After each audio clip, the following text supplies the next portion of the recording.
Hare Krishna. So we'll go back to mind control, and if you have any doubts, you can type in the chat also. So yesterday we saw mind control and we saw a lot of stories. Now we are going to cover a little more. We already saw about the soul covering the subtle body and the covered by the subtle body and the gross body, right? So if you get out of that, only then we'll be able to take it. So mental methods, we are going to, we saw physical methods, we are moving to mental methods, relaxation, confidence, all the great speakers will come in this category. Positive thinking, right? Hey, power is there. You saw all passion talks are this, right? Change of mental attitudes. So this is a small video which I will play towards the end because of sensor. Oh no, I can. No, I think I can do that. Yeah, so what are the various differences? See, there's somebody who's doing a drop, somebody who's so angry, and look at this boy so calm, right? So you have typically the difference between the three scenes you can make out, right? What is a classic behavior? So all of this, what happens, right? Typically, somebody with good desire, let me just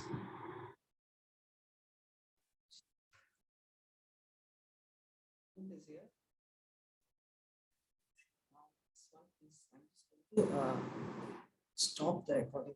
So, so very clearly how mind degrades, right? So you see this kind of wars, storm, all this. So technically mind should be something which is very powerful. Jayato Vishayan Pushe Sangasthayashu Pajayate Sangat Sanjayate Kama Kama Krodo Abhijayate Krodad Bhavati Sammoha Sammoha Smriti Vibramaha Smriti Brahmsad Buddhi Naso Buddhi Nasat Pranashyati. We read this, right? Second chapter. While contemplating the objects of senses, the person develops attachment. Example, we were talking about the story of Ajamila, right? He saw a prostitute and he started getting attracted, right? Attachment came, and then automatically, lust develops from that. And from the lust, anger will come. Let me give a live example. So now I'm coming with nice ice creams for all. All of you are tempted, right? And suddenly I tell not required. I just wanted to show. Automatically you'll get angry, right? It's reflex. You may pretend to be sober, but deep inside you're like burning. Then all this will create, tension, delusion. Mind gets stuck, and then intelligence is lost, and that's the story of fall down. This is what it is. We already saw that, and anger comes, lust, attachment. All this, starts with the object, attachment, and finally, it's all. I just explained from here. You'll understand. First, you will contemplate on the object. Because of that, you get attached. You get lust. You get very angry if you don't find it.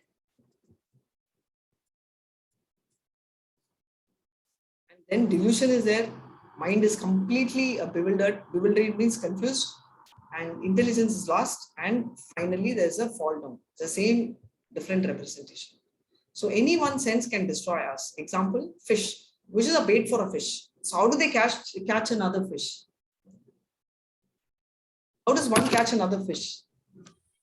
Fish as a bait. Fish, right? So there are so many fishes under the sea. It's not dependent on that little fish which you put, but they use the other fish as the bait, and the fish gets full. So taste is very important. And this is the moth, right? Moth is intelligent, but then it's totally weird, right? The moth does. It's a fire moth. It runs after fire and burns itself, right? Sense for eye satisfaction. That's risky. Elephant, right, runs after the she elephant. How the she elephant is asked to go around the ditch, and the he elephant runs after it and falls in the ditch. That's how it gets trapped.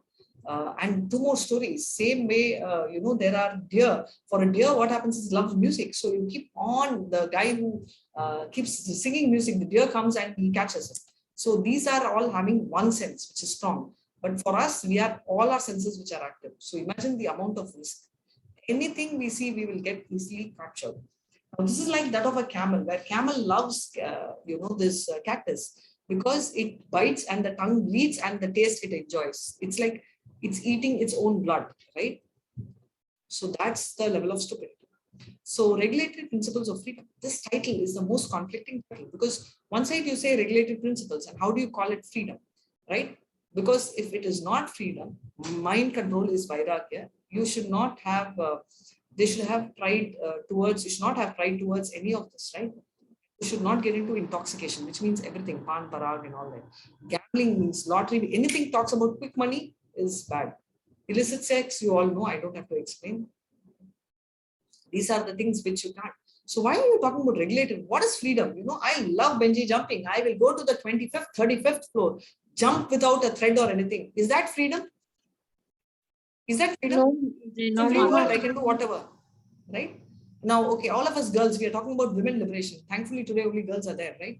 So I am going to walk in the middle of the night at 12 o'clock because Gandhi told that's called free India. Can we do that? Is that freedom? No, Mataji. If we want to, No. that's different. But even if we are planning to, what we'll do, we'll all gang up together and go as a gang.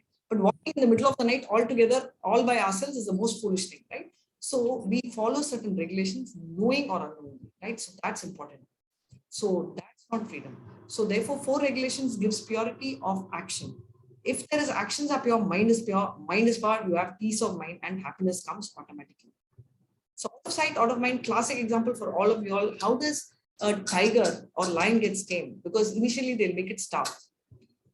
And finally, you know, when the person comes, when it takes, he is already weak and he uses the carrot and stick approach. He hits with the stick and therefore he's scared and he gives carrot, which is not carrot in the real sense. I'm talking about beef or food for the tiger or lion, and therefore it listens to him, right? So is our mind, right? Hit the mind with the stick of telling, don't do this. When the mind says, I want to sleep, I don't want to do it, hit it. I don't want to do mantra, hit it, right? So that's important. You have to hit it with our intelligence and bribe it, give it something, telling that, okay, you're so nice, mind, okay, I'm going to give you ice cream. You know, treat your mind, right? So that's also a great thing. Mind is everything, what you think you become, right? So thousands of thoughts go in the mind. So your thoughts become words, words become action, actions become habits, right? What you do. Habits become your character and character becomes your destiny. Though technically in Kali Yuga, what you think, you're not penalized. In Satya Yuga, if you think wrong, suppose, you know, I am angry with whatever, right? One of you, let's say I am angry with Kushi, and if I'm scolding her in the mind, I will get away in Kali Yuga. But if it was Satya Yuga, I get punished for that. The greatest discovery of our generation is that by changing our thoughts, we can alter our life. So do not chase illusory pleasures. We saw material pleasure is not new, not in sense objects, but in not existing anywhere but in our mind, right? Happiness is our mind. Why is the mind our enemy? We read this so well in the 6th chapter because we don't control. Currently, you know, it's time, which is temporary, illusion, miserable, and enjoyment, right? Or free choice.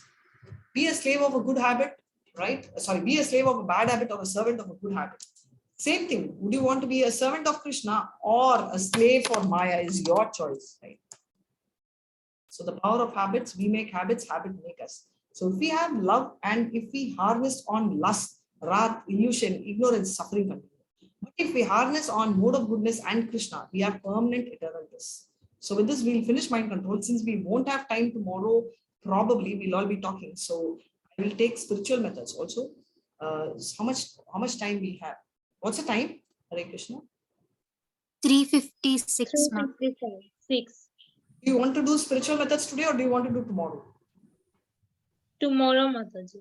Tomorrow it's too heavy, no? Okay, no problem. So I'll stop here and I'll take the questions. Hare Krishna. So Hare Krishna, tell everyone Hare Krishna, so I'll stop. Hare Krishna. Hare Krishna. Hare Krishna. Okay, so I will take the questions. Okay, one question which has come is, no, you can ask any doubt, that's totally fine. Okay, women, can they do puja in temple, and persons all puja rituals like male priests? The process which is followed for puja is very exalted, all right? So it's not just women or men, even men have to follow a lot of process. Even when they go to the washroom, they have to take bath and only then come back to the altar. So those are the processes which are followed. To answer your question, yes, in India, it's not, they don't accept, but abroad, we have a lot of women priests also. But you have to follow the process, whether it's men or women, the process is there.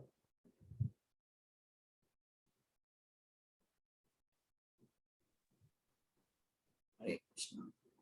Okay, two things. One is Pancha Tattva Vidhi, what we talk about here is totally different from Bhagavatam. So for Bhagavatam, for chanting, for reading Bhagavatam, We do not worry about any time, place, circumstance. So even if there's death in the family, even if there is periods, you all can read, you all can chant. Even in the washroom, you can chant. So that's the flexibility. Hare Krishna. So that's one thing.